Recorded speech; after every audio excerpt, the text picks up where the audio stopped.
นั่งอยู่เฝ้าเก้าดอกบัวบานเฮิงเมินนานเป็นกวบก็บอดได้พบจวบไก่สอนสดใสผาหมอดเม้นเพิงอ่านเต็ดโยลำไม้เติงไก่ตา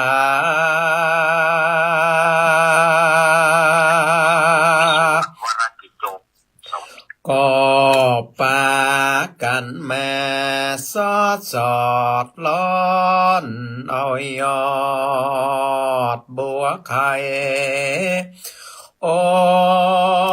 ป่าไม้ดังนี่แล้วก็มาได้หนุ่มเทาหน่อยยิงใจ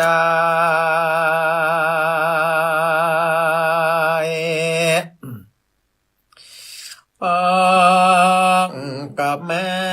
ฟังได้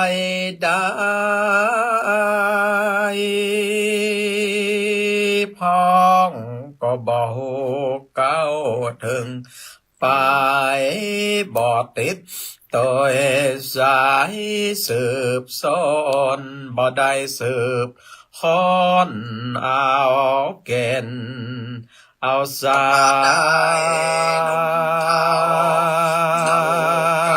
รไปก็มาเหมือนดังเนตานกอบตัวเท้านางอยู่เฝ้าเก้าดอกบัวนั้นแหละนะ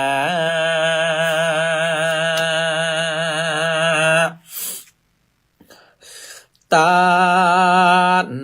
ตั้งลาย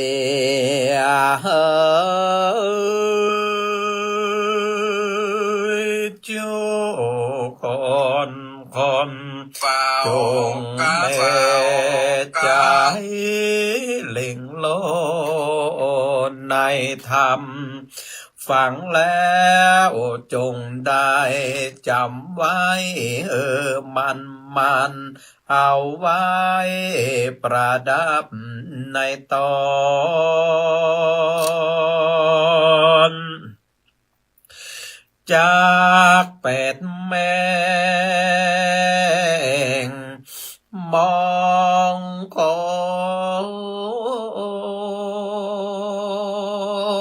นอ่านภาษาอ่านจักได้เกิดโศกสามภาการเกิดว่าสุขนายสงสารโลกลา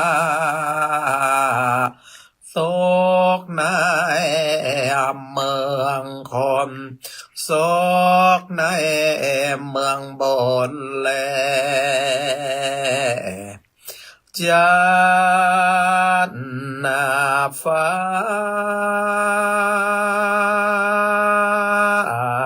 และสุขในเวียงแก้วยอดแม่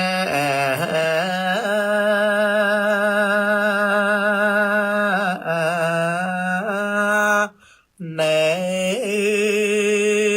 ราปา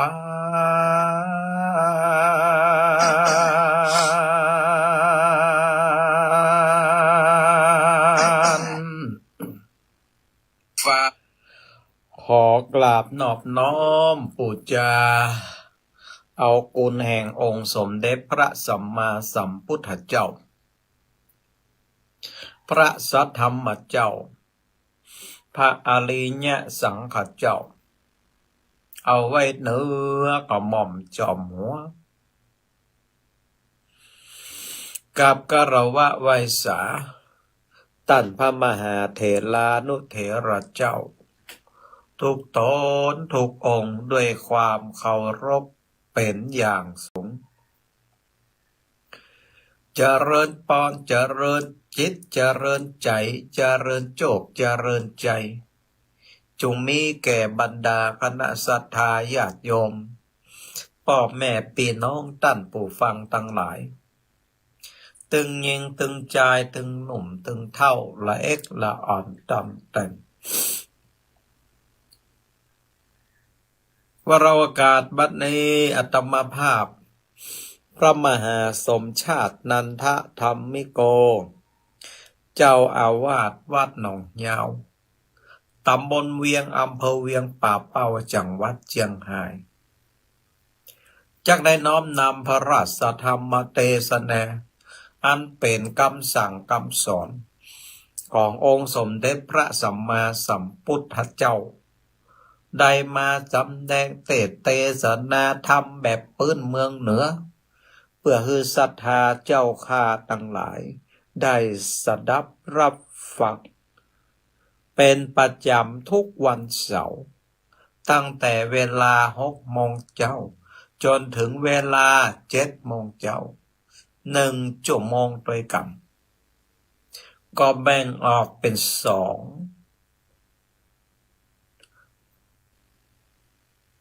ช่องทางด้วยกันนะช่องทางแรกศรัทธาญาติโยมสามารถที่จะสดับรับชมทางเฟซบุ๊กไลฟ์วัดหนองยาวก็ได้จะได้ยินตึงเสียงจะได้หันตึงภาพนะช่องทางที่2ก็สดับรับฟังทางสถานีวิทยุหรือว่าทาง YouTube ก็ได้นะช่วงแรกศรัทธาญาติโยมนะจะได้สดับรับฟังธรรมะแบบพื้นเมืองเหนือก็คือว่าเทศแบบพื้นเมืองนะครับช่วงที่2นะก็จะได้มีการอธิบายเนื้อหาสาระธรรมสรุปให้ศรัทธาญาติโยมได้เข้าอกเข้าใจนะและก็ช่วงสุดท้ายก็จะเป็นการแฮปสายแนวใหม่นะเพื่อที่จะตักตายคณะศรัทธาญาติโยมทั้งหลายเบอร์โทรศัพท์วัดหนองยาวก็เบอร์เก่าเบอร์เดิมนะก็คือว่าเบอร์0820496971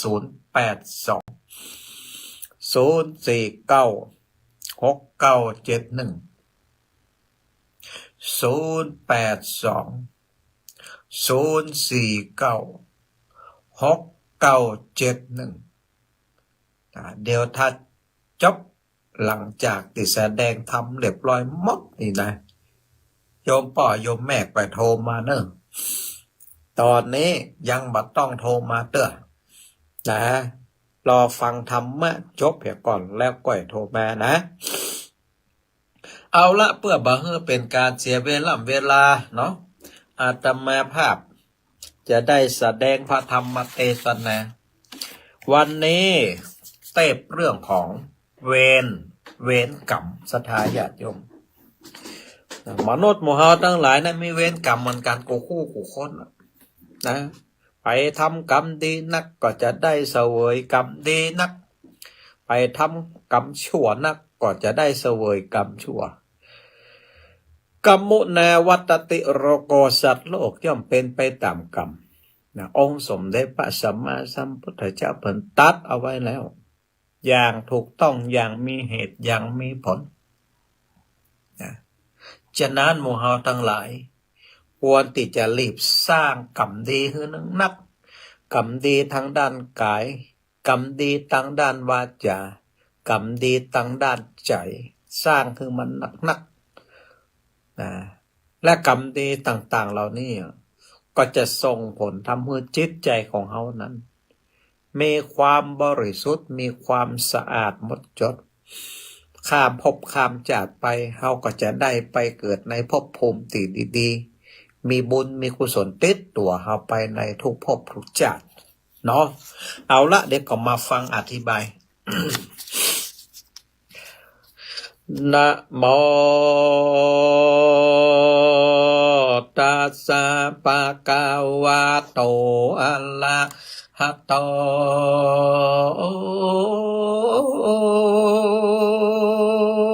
สัมมาสัมพุทธัสสะอะเวเรนะจะสัมมันติติสาทาวดุลาโสตุจันแนสะปุริสะตั้งหลายอันแม่นั่งยายฟังธรรมพระเจ้าตึงหนุ่มตึงเท่าพ่อแม่แก่เท่าจะลามากันมักปวงหลวงลายมาฟังลาสาธรรมมาติสัตเนของพระจำแม่สัมพุทธเจ้าเตสนาไขอติตาจาตเรื่องกามย้อนชีวิตหมู่เฮาตั้งหลายหันเหในต่างกรรมเวรพระพุทธเจ้าแก้วพุทธาได้หูมาหมดเสียงขอท่านต่างหลายจงเมขันติแปลงใจเดจบโพอย่าได้อู้กวนทำจากเป็นบาปกรรมไปนาจะและนา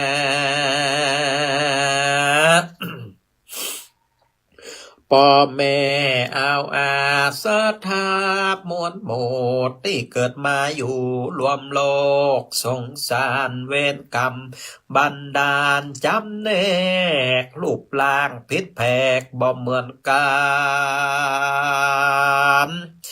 ลากพองผิวพันปดพองล่างพองหลังกองโกโย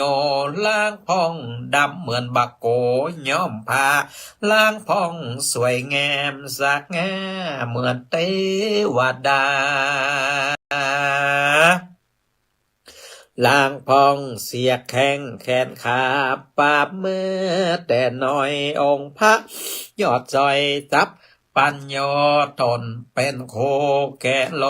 กตัดไปโยกบาลีว่ากำมังสัตเตเวปัจจติกรรมย่อมจำแนกสัตว์ชีวิตจิตใจผิดแผกแตกต่างกันไปมีความโศกทุกข์สุขสันต์เลวสามต่ำจ้าเวรกรรมบาปกาลาเวลากพังกับเมลนฟ้าลากพ้องกลมแน่บกดินลากพ้องขึ้นเหือบินแอวต่างประเทศลากพ้องเหมือนเป็ดสอดคอเกณฑ์ลากพังก็มาเวนปั่นบากขึ้นเนื้อลงไตลากพ้องบ่เจ็บเป็นป่วยไข้ป้อยมาถูกเปื้อนขาดตายลากพ้องมีซับแมบปวงหลวงไหลก็มาสิบให้หมดเสียงหน้ามองหมนเมียงน้ำตายัวปังลากพ้องใจกำลังอำนาจป่าเถื่อนเบียดเบียนเปื้อนทุกขเวทนาบ่มีเมตตาอิจฉาตาฮ้อนเวรกรรมไล่ตอนเมื่อปลายโลดเหมือนไฟสุมเอาไม้ดังบาลีธรรมบทว่าไว้ว่ายังเม บทของกุตุมเปคนหนึ่งกำยำกำผ้าป้อรูปหลังหล่อเหล่างามแม่มีความพักยิ่งจึงได้หาเมียเม่งในขากรบ่เฮอหายสูญพงเผาไว้สืบลูกเต่าหลานเลนซ้ำเป็นกรรมเป็นเวรนางบ่มีโลกเอาเมียบ่ถูกเป็นมารแม่ผูกพันห่วงอ้อยไปหาสาวน้อยโสภามาเป็นภรรยาทวนสองสาลีบวชตองลูกไปก็เกิดได้บุตรตางามโสภาเลิศล้ำส่วนเมียหลวงซ้ำก็กึดอิจฉากว่าทรัพย์สมบัติฝ่ายแม่มารดานางจะบ่ได้ความกึดถอยไรจองเวรทำเป็นใจเย็นพอเฝ้าลมลูบเล่าเอาใจจึงจากกำไปกับเมียหน่อยว่าถ้าคอยมีคันขอจำนั้นบอกกล่าวหูข่าวกำเนิดนางก็รับไว้นางถอยไล่เมียหลวงใจห่วงบาปใบถอยโหดร้ายปาลาก็สมยังยาอันโหนตักใส่จอนหูนางเกม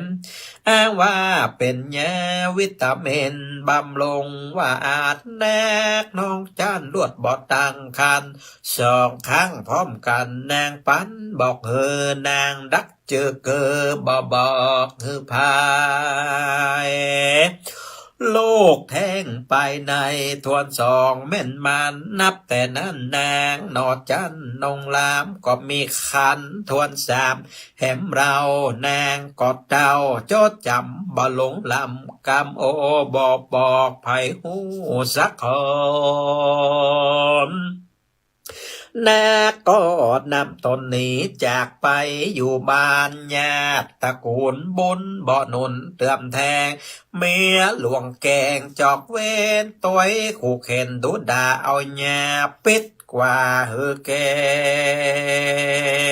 มนาตกหินมาดไม่เจ็บต้องใจต่อละมาดโมบการกัดเสียบหายใจบ่เหือดลมดังลูกน้อยอย่างนายต้องดินนักนองกวากในสาลีน้องไว้โนดจาแนดก็ดับจิตขาดตายไปสลีดงไว้อาฆาตผูกพยาบาทจองเวรก็ไปเกิดเป็นยักษ์เก่งกาจด้วยตามข้าเมียหลวงและลูกฮักแสนห่วงของมันจนใดถอยกรรมนี้สายนากาวไว้เมื่อไกลจักตายและแน่ส่วนนางปาลาผู้ใจบาปก็แบกหาบกับเวรตายไปเป็นแมวน้อยเวรจ้องฮ้อนถึงตัวถูกผู้เป็นผัวบุบขาลวดตายความแน่บันไลบ่ประเมินเท่าได้เวียนญาติจังไรก็ไปเกิดเป็นไก่กำลังออกไข่สองหอนแมวก็ขนกาบเกี้ยวกินเข้าเอี่ยวลงคอแถมบ่ปอทวนสามบอกเฮ็ดขามเอาใหญ่กินแม่ไก่จนตายผูกเวรบ่หายหลายเตื้อแม่ไก่จึกแม่ไก่ก็ไปเกิดเป็นเสือส่วนแมวจะเหลือเกิดเป็นนาคเนื้อเวรเก่าเกลือบ่หายแม่เสือลายผูกไว้โอกาสเวลาก็ตวงแห่นางเนื้อจับเอาเหยื่อกินเป็นอาหารตามต้องการเกิดไว้พอใจถอยไล่ปาลาพาทา นาเกิดเป็นนางยักษ์สินีต้วยตามลาวีนางเสือทั่วไตเหนือเขตออกได้รัฐาไปเกิดเป็นนางกุลธิดาในเมืองสาวัตถีงามโสภียศย้อยเป็นสาวน้อยบ่เมื่อนานก็แต่งงานไม่ลูกก็มาถูกนางยักษ์สินี2-3 ตีไล่ฆ่านางหนีกว่าลบลี้ไปถึงสะโบกขลาเนตรนาก็มีใจใครอาบน้ำเอาลูกกำควันตายื่นหือสามีกาหอบเมียแล้วก็ลูกกินนมผัวลงจมอาบน้ำนางยักษ์ซ้ำไล่ถวยมาสามีกามาช่วยก่อนจับหมอดมวยเมื่อมอนและนาส่วนสามีกับภรรยาและลูกกำเวรผูกพัวพันหนีไปสู่เจตวันเต้าเขตพบพระพุทธเจ้าเตแสดงธรรมกอดน้อมนำเอาลูกถวายขอชีวิตยืนหลายรอบเขานักยักอยู่เฝ้าไปนอกจะเข้าออกก็บ่ได้พระพุทธเจ้าเรียกพระอานนท์ไปหาเรียกนางปาลาเพจยักมานั่งต่อหน้าพาพักแล้วสั่งสอนทำจีเรื่องบาปบุญกรรมอาฆาตพยาบาทจองเวทมีแต่เป็นทุกข์โทษบอกเกิดประโยชน์กับภายสืบต่อกันไปตกจาดจักป่าวินาศบำวายควรละอายต่อบาปอย่าใจฮึกยับปาโลพุทโธธรรมเหมือนแมวกับหนูงูกับปังปอนแล้วลูกกุลธิดาบังอ่อนเอานางแยกตนนี้ไปเลี้ยงไว้ที่ไก่สิมแน่พืชผลปุญจางบงามออกซ่องนี่แหละพ่อแม่พี่น้องศรัทธานางยักษ์และนางกุลธิดาก็อาโหสิกรรมแผ่เมตตาบนกันไปสัพเพสัตตาสุขิตาโหนตุขอสัตว์ทั้งหลายโศกใจผ่องแผ้วกาดแก้วจากเวรภัยสัพเพเปตาเวราโหนโตขอสัตว์ตั้งหลายอย่าได้ผูกเจ็บใจอาฆาตพยาบาทจองเวรอเวเรจะสมาธิเวนย่อมหลักงับด้วยการบอดจองเวนและนาอิติวุตตปกาเลนแนกก็เมโดยนิยมปาการดังเก่ามานี่แหละนะเนติตังขีญะสังวานานาวิเศษจาองเหตุยังเวรกถาก็บังกลมสมเลสตละเดชเอาละศรัทธาญาติโยมพ่อแม่พี่น้องตั้งผู้ฟังทั้งหลายนะอาตมาภาพได้เทศนาธรรมมาเดี๋ยวนี้ก่อน30 นาทีตกกำเดียวนะศรัทธาญาติโยมเวลามันตึงไวแต่นะเวลาตามความหมายแปลว่านะทำที่มันนะกัดกินชีวิตของหมู่เฮาทั้งหลายนะไปทุกวันนะมันกินเวลาชีวิตของเฮาหมู่เฮาทั้งหลายไปทุกนาทีไปทุกชั่วโมงฉะนั้นเราจะต้องใช้เวลาให้มีค่าให้มันมีประโยชน์เวลาจึงเป็นสิ่งที่สำคัญที่สุดนะอย่าใช้เวลาให้เปล่าประโยชน์ใช้เวลาให้มีประโยชน์ที่สุดสำหรับ ของการเกิดมาเป็นมนุษย์นะจากนั้นศรัทธาญาติโยมพ่อแม่พี่น้องท่านผู้ฟังทั้งหลายในเรื่องของเวรกถาเวรย่อมระงับด้วยการไม่จองเวรนะเวรมันเกิดขึ้นได้ก็เพราะว่าเขาสร้างกรรมซึ่งกันและกันเราจะมาสังเกตเห็นได้ว่าถึงวันนี้เนาะ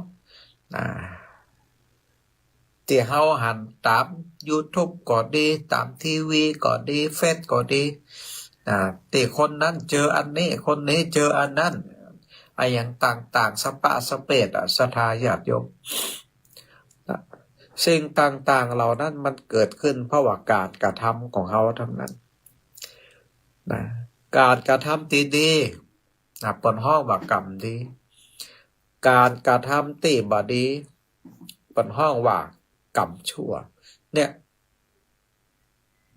องค์สมเด็จพระสัมมาสัมพุทธเจ้าเปิดได้ตัดเอาไว้ในธรรมไว้ว่าตะกี้นะ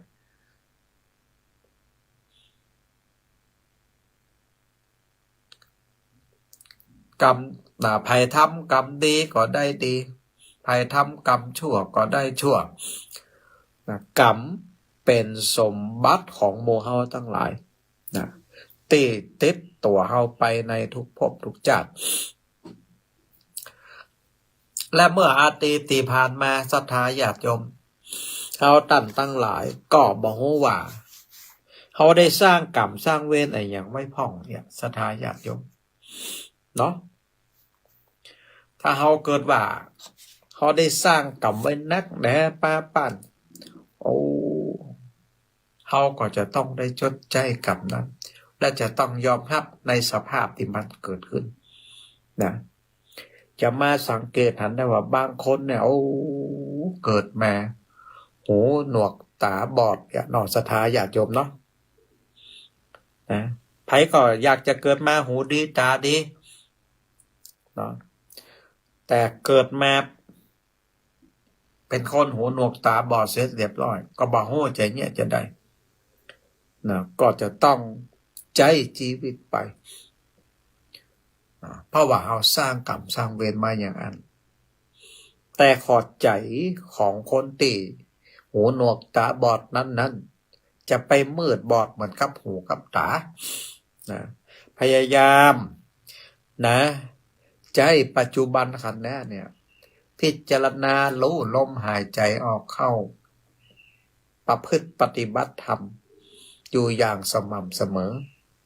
จะไปท้อแท้ในชีวิตว่ากูเกิดมาหูหนวกตาบอดแข้งขาบอดีเป็นพิกลพิการเป็นอันนั้นอันนี้นี่เนาะจนทำให้เกิดความตุกอกตุกใจเกิดขึ้นกับใจของเราก็จะต้องใช้เวลาที่เราเกิดมาเนี่ยถึงแม้ว่าสภาพร่างกายของเขาอาจจะบพร้อมแต่เขามีใจดวงจิตดวงใจที่มันพร้อมสมบูรณ์อยู่มีสติที่พร้อมสมบูรณ์อยู่ศรัทธาญาติโยมเขาก็ถือโอกาสเนี่ยประพฤติปฏิบัติธรรมสร้างคุณงามความดีเจริญวิปัสสนากรรมฐานโห่ลมหายใจเข้าหายใจออกพิจารณา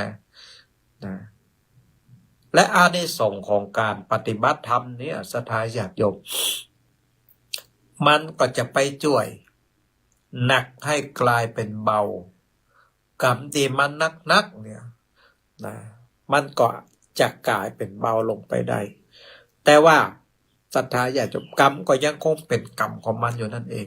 เขาก็จะต้องจดใช้ตราบที่เขายังมีชีวิตอยู่นั่นเองจากนั้นก็เลยมีคำกล่าวว่าบ่มีไผใหญ่เกินกรรมแต่วิธีที่หมู่เฮาทั้งหลายจะบ่ฮื้อกรรมได้ทรายได้ตอบแทนเฮาไว้นั้นเฮาก็จะต้องรีบสร้างคุณงามความดีทางด้านกายทางด้านวาจาทางด้านจิตใจเพิ่มเติมเสริมเข้าไปเล็กๆ บ่ฮือกรรมมันโตยเฮาตัดเหมือนในธรรมะที่ว่าไว้ตะกี้ศรัทธาญาติโยมเนาะองค์สมเด็จพระสัมมาสัมพุทธเจ้านะแสดงธรรมอยู่ในถ้ำกลาง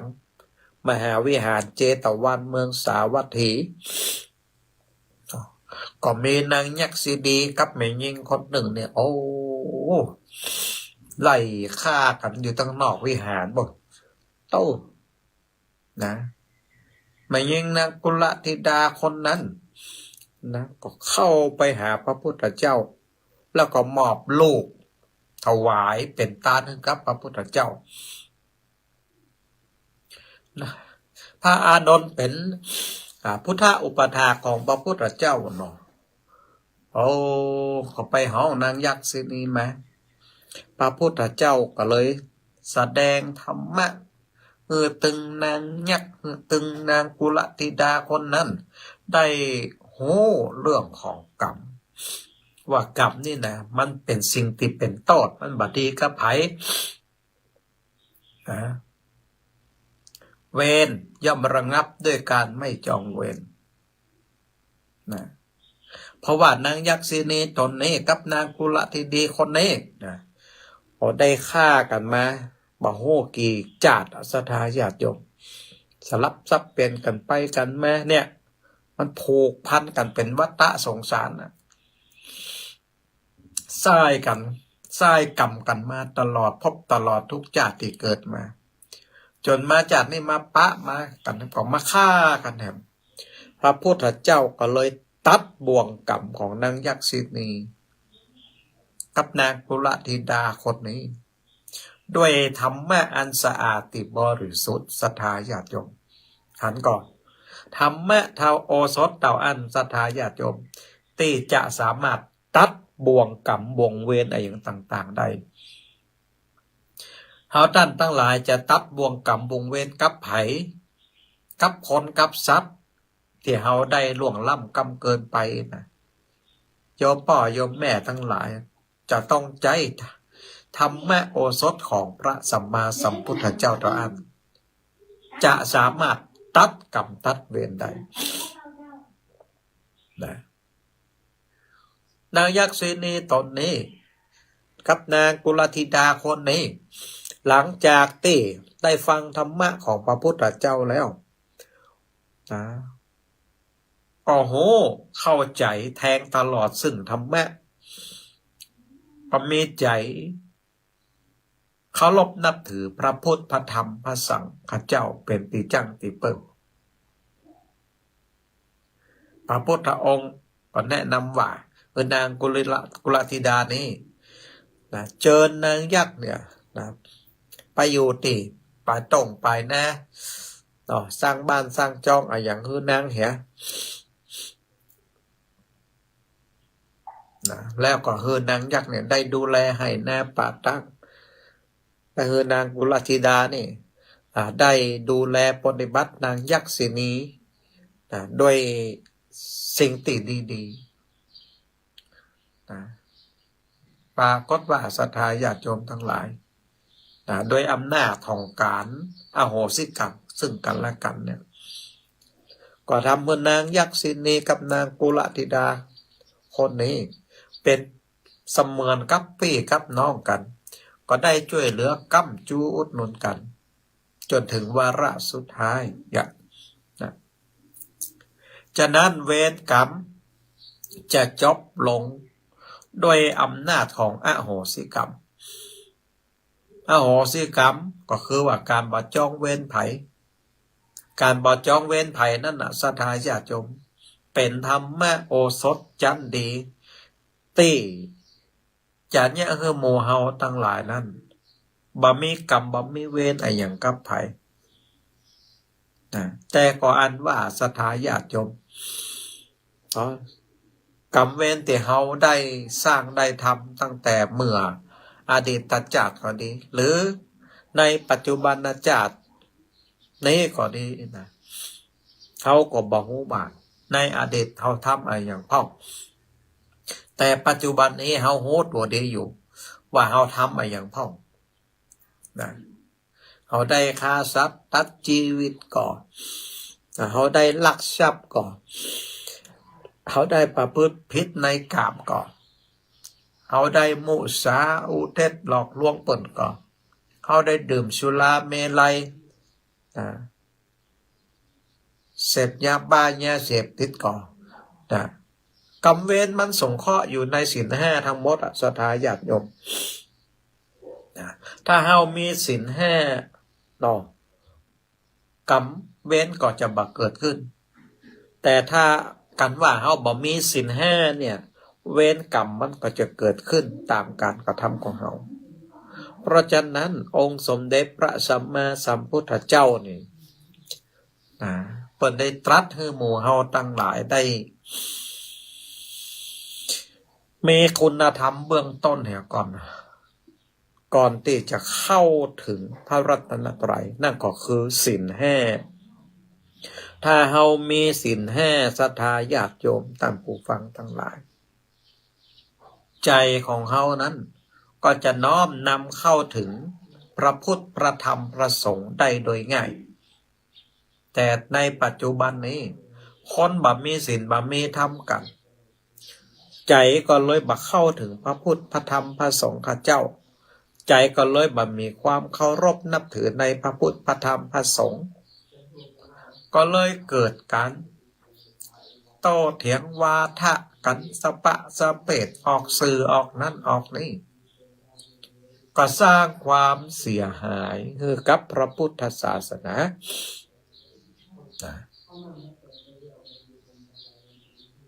ก่อนเฮาตั้งหลายจะออกสื่อจะออกทีวีจะออกเฟซอะไรอย่างต่างๆเหล่านี้เนี่ยเขาจะต้องสร้างความเข้าใจกันเป็นเบื้องต้นก่อนเพราะว่าถ้ามันออกสื่อออกเฟซออกทีวีอะไรอย่างไปแล้วนี่ถ้ามันเกิดอารมณ์โทสะขึ้นมาเนี่ยในรายการสดอย่างเงี้ยศรัทธาญาติโยมมันคุมตัวเก่าบ่ได้อย่างเงี้ยนะมันก็จะทำให้เกิดความเสียหายขึ้นได้เพราะสื่อต่างๆเหล่านี้มันไปทั่วโลกศรัทธาญาติโยมตัวเจ้าพระสงฆ์องค์เนรก็ดีศรัทธาญาติโยมก็ดีเนาะก่อนที่จะแสดงทัศนคติทางเฟซเขียนตั้งเฟซโพสต์ตั้งเฟซเนาะออกทีวีอะไรอย่างต่างๆก็ดีเนี่ยก็ต้องมีสติก็ต้องมีจิตสำนึกคือมั่นว่าถ้าเราออกไปแล้วนี่กำอู้กำจาใดที่มันพลาดไปเนี่ยมันบ่สามารถที่จะกลับคืนมาได้ศรัทธาญาติโยมก่อนอู้เนี่ยเราเป็นเจ้านายของมันเนาะกำอู้กำจาของคนนี่หลังอู้ไปแล้วมันเป็นเจ้านายของเรามันคุมเราศรัทธาญาติโยมสำคัญที่สุดเลยบนเฟซอันยังก็เหมือนกันศรัทธาญาติโยมบ่ว่าตุเจ้าบ่ว่าพระสงฆ์องค์เนรศรัทธาญาติโยมบางครั้งก็เอาความรู้สึกนึกคิดความโกรธโลภหลงของตัวเองนั่นเป็นพื้นบรรทัดฐานเนาะแล้วก็โพสต์ว่าอะไรอย่างต่างๆไปสิ่งต่างๆเหล่านั้นมันก็จะเป๊กมาแย่เฮือตัวเฮานั้นได้รับความเดือดร้อนเพราะว่าเฮานั้นได้ไปสร้างกรรมสร้างเวรเกิดขึ้นบนเฟซบนไลน์บน YouTube บนจ่องต่างอะไรอย่างต่างๆด้วยตัวของเฮาเองก็เป็นกรรมศรัทธาญาติโยมเนาะการกระทำตั้งกายวาจาใจครบบัดเดี๋ยวนี้กรรมมันก็พัฒนาสมัยใหม่ขึ้นมันมาตั้ง YouTube มันมาตั้งเฟซมันมาตั้งไลน์ศรัทธาญาติโยมคนสร้างกรรมตั้งเทคโนโลยีที่สมัยใหม่นี่บัดใจว่าเหมือนกับสมัยตะก่อนในสมัยอดีตที่ผ่านมานั้นเป็นการสร้างกรรมแห่งรูปแบบหนึ่งซึ่งก็ตามยุคตามสมัย ยกตัวอย่างคนฆ่าสัตว์ตัดชีวิตพี่น้องก็ไปฆ่าสิงสาราสัตว์อะไรอย่างต่างๆอันนี้เป็นห้องว่าเป็นการสร้างกรรมแบบโดยตรงเลยนะแต่บัดเดียวศรัทธาญาติโยมเนี่ยสร้างกรรมตั้งเฟซตั้งไลน์ตั้งYouTubeด้วยการกล่าวหาว่าคนนั้นคนนี้เกิดความเสียหายคนที่ถูกว่าก็เข้าไปอ่านในเฟซในไลน์ไปพอใน YouTube จะอ่านจะเองก็เกิดความโกรธขึ้นมาก็โพสต์ว่าขึ้นนะครับอย่างตอบโต้กันตอบโต้ไปมาเป็นวจีกรรมที่บ่ฮู้จักสุดจักเสียงศรัทธาญาติโยมคนที่มีใจอกุศลทั้งหลายที่มันว่ามันด่ามันก็จะไปค้อนในเฟซในไลน์หัดหมดนะแต่ว่าคนที่ใจบุญที่เปิ้นบอกว่าอย่างฮื้อไปที่เปิ้นสาธุอนุโมทนาบุญกุศลที่ได้ทำนั้นเปิ้นก็จะสาธุอยากศรัทธาญาติโยมแต่ว่าอย่างไหนนักกว่ากันคนที่ใจอกุศลคนที่ใจบุญคนที่ใจอกุศลมันนักศรัทธาญาติโยมเรื่องราวตุเจ้าพระเน้นเรื่องราวอันนั้นอันนี้เกิดขึ้นใน Facebook ใน YouTube อย่างต่างๆเต้าคนเข้าไปว่าด่าเสียหายเป็นหมื่นเป็นแสนเป็นล้านศรัทธาญาติโยมแต่ในทางแห่งด้านหนึ่งตุเจ้าเปิ่นทำพิธีบรรพชาสัมมเนรภาคฤดูร้อน109 รูปตุเจ้าเปิ่นเตศน้ำเตศทำตั้งทำหลวงเตศมหาจาตุที่วัดพระศรีตุเจ้าเปิ่นนำศรัทธาญาติโยมไปสืบจับตาป่าตัวเจ้าเปิ่นแจกทุนการศึกษาให้กับละออนนักเรียนเป็นหมื่นเป็นร้อยเป็นพันคนไปสาธุ100 200เนี่ยคนใจบุญจะไปค้อนอยู่ที่เนี้ย100 200 300 500พันตานะแต่คนที่มันใจบาปทั้งหลายที่มันซ้อหาสิ่งที่บาดีนั่นมันก็จะไปค้อนไปว่าไปด่าในสิ่งที่เสื่อมเสียต่อพระสงฆ์เสื่อมเสียต่อพระพุทธศาสนาเนี่ยศรัทธาญาติโยมคนเฮานั้นมันมี2 ด้านด้านที่ดีและก็ด้านที่บ่ดีด้านที่ดีเฮาสาธุอนุโมทนาบุญสนับสนุนและก็ส่งเสริมแชร์ต่อกันไปความดีก็จะปรากฏอยู่ในหน้าเฟซหน้าไลน์หน้า YouTube คนที่หันเขาก็จะเข้าไปศึกษาเขาก็จะไปพอว่าเปิ่นทำความดีอย่างใดแล้วเขาก็จะปฏิบัติตามแต่ถ้าเราพูดในสิ่งที่บดีไปเนี่ยปัดต่อคนเป็นหมื่นเป็นร้อยเป็นพันหันมันก็จะเอาเยี่ยงอย่างโดยเฉพาะละเอกละอ่อนเยาวชนทั้งหลายซึ่งบาเดียวนี่ก็ไวต่อเรื่องของเทคโนโลยีมันไปหันสิ่งที่บดีมันก็จะจดจำในสิ่งที่บดีและมันก็จะทำสิ่งที่บดีต่อกันไปจากนั้นคนประเภทนี้อยู่ในสังคมนักศรัทธาญาติโยมอยู่ในเฟซอยู่ในไลน์อยู่ใน Google อยู่ใน YouTube นักขนาดคนที่บดีหมู่นี้นะมันปรากฏตัวออกมาคือเฮาหัวเฮาหันทันทีแล้วลองข่าวตัวเจ้าทำบดีอย่างนี้นะโต้ใน YouTube นะคนพอกันเป็น10 ล้านศรัทธาญาติโยมกันว่าตัวเจ้าเปิ่นสวดโยโกห้องนี่เตดน้ำเตดทำตั้งสถานีวิทยุเนี่ยที่เฮาหันกันเนี่ยคนไปพอ5 คน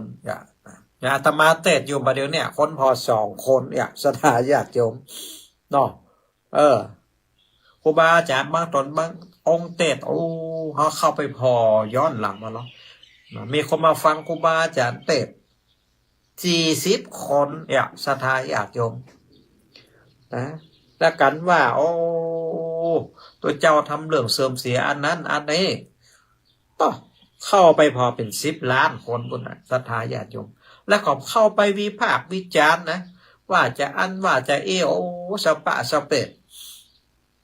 เนี่ยเป็นการสร้างกรรมสร้างเวรที่เกิดขึ้นกับตัวโดยบ่ฮู้ตัวนะศรัทธาญาติโยมเฮากดวิพากษ์วิจารณ์เปิ่นไปเนี่ยกายกรรมบัจีกรรมมโนกรรมมันเกิดขึ้นกับตัวเฮาทันทีมันบักเกิดขึ้นกับไผซึ่งโมเฮาท่านทั้งหลายบ่ฮู้จักตัวเจ้าตนนั้นบ่ฮู้จักสามเณรตนนั้นเกิดมาบ่ได้สัมผัสกับวิถีชีวิตของเปิ้นแม้แต่น้อยบ่ได้เป็นญาติเป็นพ่อแม่พี่น้องของเฮาสักหน่อยแต่เฮาก็ไปวิพากษ์วิจารณ์เปิ้นละเสียหายเฮาโหอยู่ว่ามันผิดศรัทธาญาติโยมเฮาก็ทำใจโหอยู่ว่ามันผิดมนุษย์ทุกคนมีทั้งดีมีทั้งชั่วมนุษย์ทุกคนเกิดมาเพื่อฝึกฝนและก็พัฒนาตนเองเปิ้นทำผิดเป็นกรรมของเปิ้นมาเกี่ยวกับตัวเฮาบ่ต้องไปวิพากษ์วิจารณ์เปิ้นเนาะเฮาพอตัวเฮาว่าเฮาดีหรือยังเฮาพอจิตของเฮานั้นสะอาดบริสุทธิ์หรือยังถ้าพอใจของเฮาเนี่ยใจของเฮานั้นลดความโลภความโกรธความหลงแล้วหรือยัง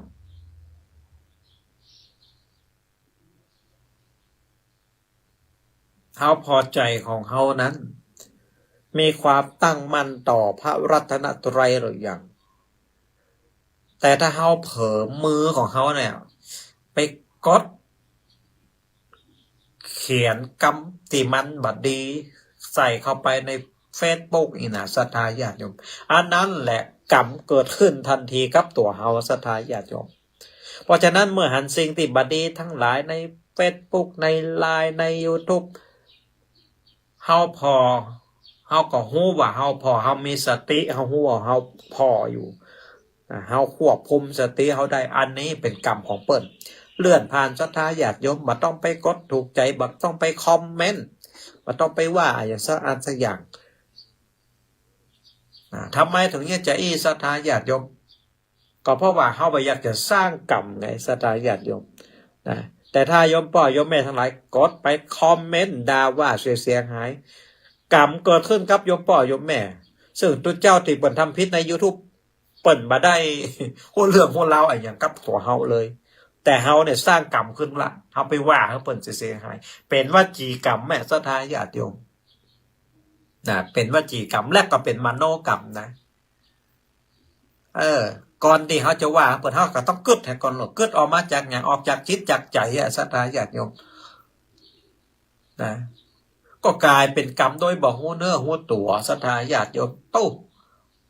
สู้เฮาพอแล้วเฮามีสติฮู้ว่าอันนี้เป็นกรรมของเปิ้นเน้อเลื่อนผ่านศรัทธาญาติโยมเฮาก็บ่สร้างกรรมละฉะนั้นศรัทธาญาติโยมท่านผู้ฟังทั้งหลาย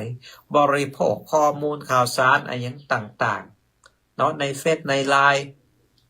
ทำใจมันมีสติติดตั้งมั่นบริโภคอย่างมีสติอย่าเผลอไปสร้างกรรมโดยใช่เหตุเนาะ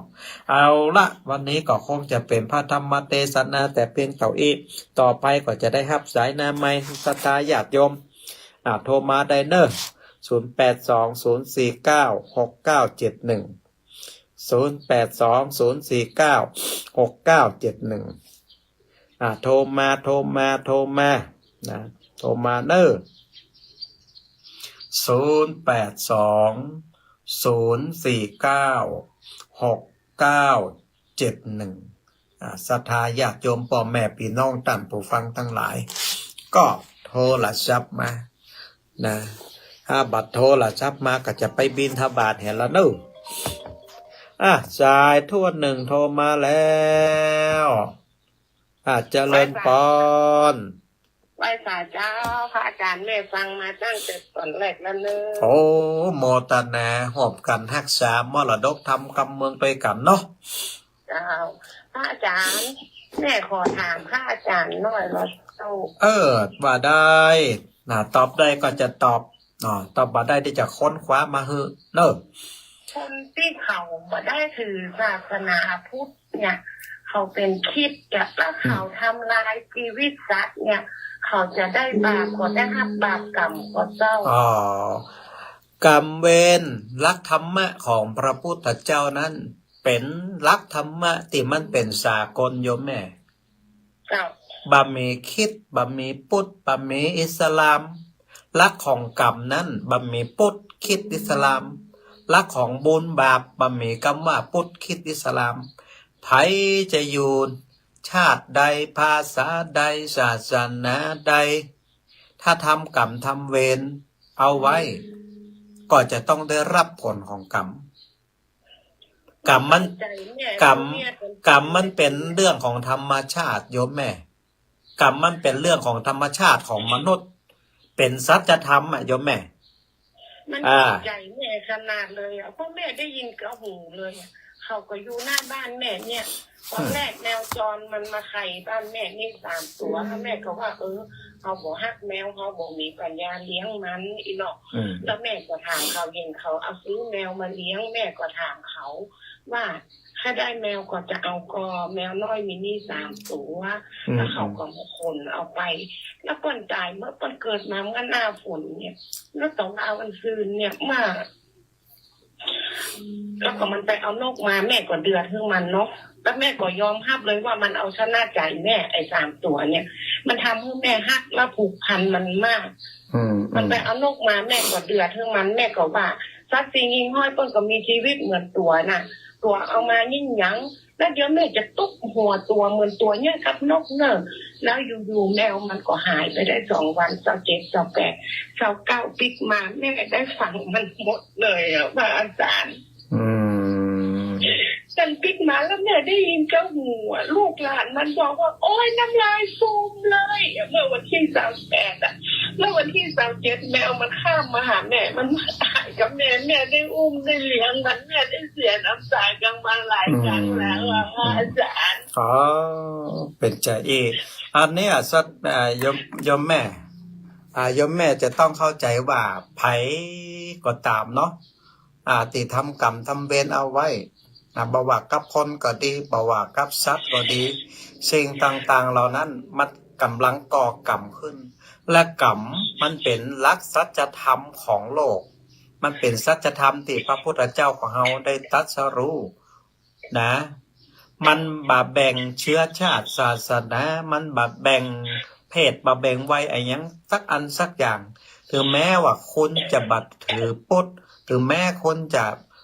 ถืออิสลามถึงแม้คุณจะถือคริสต์แต่กรรมมันก็จะต้องเป็นกรรมของมันอยู่นั่นเองผลอย่างต่างๆมันก็จะสนองต่อผู้กระทำตามหลักสัจธรรมนั่นนะโยมแม่แต่ว่าบาเดลนี้โยมแม่ก็คือว่ามีความทุกข์กับกรรมเวรตึงของเปิ้นตึงของตัวที่มันเกิดขึ้นอีแม่จะต้องมีสตินะบาเดลนี่นะมีสติหันมาพิจารณาว่าอันนี้มันเป็นกรรมเป็นเวรของเขาเนาะถ้าเราไปตุกอยู่กับกรรมกับเวรของเขาเนี่ยนะมันก็จะทำให้ใจเรานี่มีทุกข์โดยโยมแม่จะทำให้ใจเรามีทุกข์โดยฉะนั้นไอ้แม่เนี่ยปิ๊งมีสติแล้วก็แผ่เมตตาคือกับสรรพสัตว์ทั้งหลายเนี่ยแผ่เมตตาสรรพสัตว์เพื่อที่จะทำให้ใจของเฮานั้นพ้นจากความทุกข์แม่จะไปผูกพันกับสิ่งต่างๆเหล่านี้เนอะถ้าแม่ผูกพันนี่นะจิตใจแม่ก็จะจดจำในสิ่งตีต่างๆเหล่านี้และมันก็จะติดใจของแม่ไปตลอดนะแม่ต้องรีบตัดให้มันขาดมันได้ไวที่สุดเนอะเอาละเป็นกำลังใจให้โยมแม่ได้อาตมาฮับสายต่อไปกันเนอะจาโตคนละหน่อยเนาะ0820496971เนอะศรัทธาญาติโยมจากที่ไหนฮะไปจ้า เจ้าไม่ฟังอยู่นะ อ๋อสัญญาณชัดเจนเนาะโยมแม่เนาะ เจ้าจะเต็มดี จะได้กับอนุโมทนาติดตามกันโดยตลอดเนอะเจ้าจ้าโตเหมือนกันส่งพลังบุญไปให้โยมแม่ต้อยต่อไปแหมสายหนึ่งเจริญป้อน เด้อท่านพระการเจ้าแม่เตี้ยสีสุบล โอ้ สีตีมันลุ่มกับปูนเด้อ สัญญาณชัดเจนเนาะตั้งหลับปนนะโยมแม่เนาะ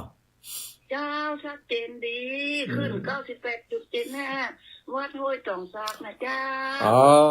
สัญญาณชัดเจนกับโมทนาบุญนะร่วมกัน ท่านพระอาจารย์นะได้เป็นหูขี้ปีมาแล้วเด้อ โอ้ แล้ว ดี ก็ ละ ได้ ดี โทร ละ บัตรยาย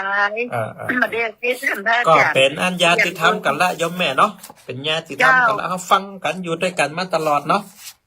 เพราะว่าท่านพระอาจารย์เพิ่นเมื่อก่อนแกเบอร์นี้เนาะเพิ่นมีเข็ม เปิดมีแฮมเบอร์หนึ่งเบอร์นั่นมันประเดิมมันนั่นละตัดไปละ เบอร์นั้นมาอ้อนมัน19ตายมันนะเจ้า เอาละโมทนาบุญโยมแม่เนอะจ้าโตต่อไปแฮมหนึ่งสายเจริญป้อน กราบไหว้สาเจ้าท่านมหาเจ้า โอ้โยมแม่ ไปท่องยังท่องเจ้า โอ้สัญญาณชัดเจนหน่อยอีแม่ ชัดเจนนี้98.75เจ้าวันนี้สงกรานต์ อากาศหนาวก็ต้องปุ้นเป็นได้ห้อง มันพ้นหนาวซะเท่าไรน่ะพอดีพอดีเจ้า เอาละจะได้กับโมทนาบุญกับโยมแม่เนอะ เจ้า จ้า มา โต หาอยู่เนื้อ ต่อไปแฮมหนึ่งสายเจริญป้อน กราบไหว้สาท่านมหาเจ้า โอ้แม่ไล่ภาพเตจ้ารักษาสุขภาพเตเนอะ เจ้าวันนั้นการเสาร์แล้วก็ได้ฟังแล้วไปวัดเนาะเสาร์แล้วก็ แม่ ได้ น่ะมันสินพอดีลูกวันนี้ยังแค่น้อยเนาะ อันนี้ยังแควนหน่อยฟังอย่างเจ้า เอาละจาตุโมทนาต่อไปแหมหนึ่งสายโทรมา มาสวัสดีแม่เจ้า โอ้ แม่ฟังแต่เจ้าแล้ว สัญญาณชัดเจนดีเนาะ จ้า ตั้งลำปางเป็นได้พ่อ ตั้งลำปางเป็นได้พ่องฮะ เย็นเจ้า เย็นกะ จ้า รักษาสุขภาพกันหน่อยแม่เนอะ เจ้าละเนี่ยบนรถเย็นก็เจ้า ตำเพกับต้อเย็นกว่าลำปางกันก้ามดูนี่โต้ ใกล้ดอยแหละ มันไกลดอยเนาะโอ้มันไกลอันพม่าไกลจีนโดตำเพแนวเป็นพิเศษที่แม่ เอาละจะได้โมทนายมก็ยมแม่เนอะ ก็แม่ท่านมาออกเหมือนแล้วว่ะ อ๋อเช้าแล้วก็ออกลูกเช้าแล้วก็ออก แม่ได้ฟัง แม่ ป่ะ ไม่ได้ยินว่ะ อ๋อเอาละเป็นหยังก็ฟังกันต่อไปเนอะ